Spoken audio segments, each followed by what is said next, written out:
मुस्तफ़ा आमिर अगवा और कत्ल केस, मुलजिम अरमगान का 4 रोज़ा जिस्मानी रिमांड मंजूर। कराची की इंसदादे दहशतगर्दी अदालत ने मुलजिम को पुलिस के हवाले कर दिया। आइंदा समाअत पर मुकदमे की पेशरफ्त और मेडिकल रिपोर्ट पेश करने का हुक्म। उधर सिंध हाई कोर्ट ने मुलजिम का रिमांड न देने का फैसला कलअदम करार दे दिया।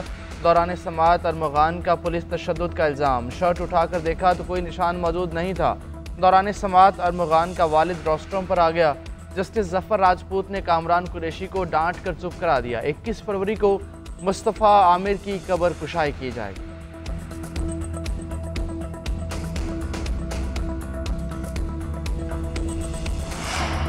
वज़ीर आज़म शहबाज शरीफ ने रजब तैयब एर्दोगान इंटरचेंज का इफ्तिताह कर दिया। तकरीब से खिताब करते हुए कहा कि मनसूबा 84 दिनों में मुकम्मल किया गया।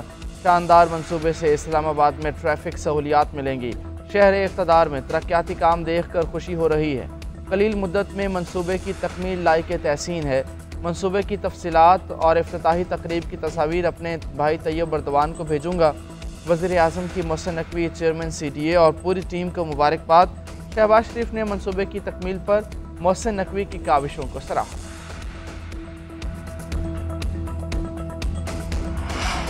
बैनुल-अक़वामी उसूलों में कहीं नहीं लिखा कि सिविलियंस का कोर्ट मार्शल नहीं हो सकता।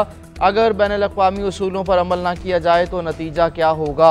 आईनी बेंच का सिविलियन के मिलिट्री ट्रायल केस में इस्तिफ़सार। सलमान अकरम राजा ने कहा, बैनुल-अक़वामी उसूलों पर अमल ना करने का मतलब है कि ट्रायल शफाफ नहीं हुआ। अक़वाम मुत्तहिदा की इंसानी हुकूक कमेटी के मुताबिक पाकिस्तान में फ़ौजी अदालतें आज़ाद नहीं। सलमान अकरम राजा का जस्टिस मुनीब के फैसले से भी इख्तलाफ। कहा, कोई जज वो अल्फाज आइन में शामिल नहीं कर सकता जो आइन के मतन में ना हो। साबिक चीफ जस्टिस काजी फ़ाइज़ ईसा के आर्टिकल 63A नज़रसानी का हवाला। कहा, 63A नज़रसानी अपील में यही उसूल तय हुआ कि अपनी मर्ज़ी के अल्फाज को आइन में शामिल नहीं किया जा सकता। जस्टिस जमाल मंदोखेल ने कहा, आपने आर्टिकल 63A नज़रसानी अपील फैसले को सराहा, ये काबिल सताइश है।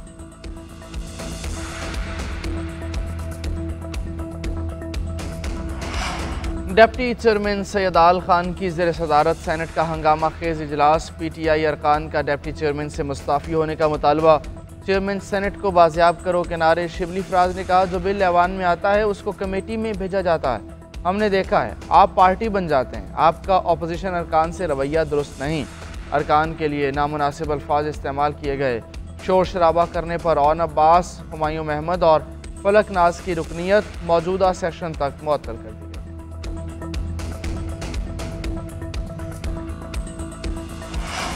वक्त ने साबित किया, मुखालिफिन को बुग़्ज़, हसद, गालम गलोच, बदतमीज़ी और बदतहजीबी के सिवा कुछ नहीं आता। तरक्की का तसलसल ना टूटता तो मुल्क खित्ते और दुनिया में कहीं आगे होता। आवाम को तकलीफ़ें ना झेलना पड़ती। साबिक वज़ीर आज़म नवाज शरीफ की मरियम नवाज के हमरा अरकान असम्बली से मुलाकात के दौरान गुफ्तगू बोले, सियासी मैदान, दिफाई मैदान और तरक्की के मैदान में मुल्क और कौम की खिदमत का शानदार रिकॉर्ड रखते हैं। मुआशी टर्न अराउंड होता नज़र आ रहा है। पॉलिसी रेट में कमी ने कारोबारी बरादरी का एतमाद बढ़ाया। सख्त मुआशी हालात के बाद महंगाई में कमी हुई। मज़ीद कमी से आवाम को मज़ीद रिलीफ मिलने की उम्मीद है। अल्हम्दुलिल्लाह तामीराती काम फिर से शुरू हो गए। 26वीं तरमीम से अदलिया में एग्जेक्टिव की मुदाखलत की राह हमवार की गई। आइनी तरमीम करने के लिए 2/3 अक्सरियत होना लाजमी है। अक्सरियत न होने के बावजूद 26वीं तरमीम पास की गई। तमाम आइनी प्रोसीजर और रूल्स की खिलाफ वर्जी हुई। चेयरमैन PTI बैरिस्टर गौहर कहते हैं, सुप्रीम कोर्ट का ऑर्डर है मखसूस नशिस्तें PTI को दी जाएँ। अगर हमारी सीटें हमारे पास होती तो मौलाना के वोट डालने से कोई फ़र्क न पड़ता। उमर अयूब बोले, जजेस की तैनाती 26वीं तरमीम के तहत हुई जिस पर एतराज़ है, हुकूमत में आकर 26वीं तरमीम ख़त्म कर देंगे।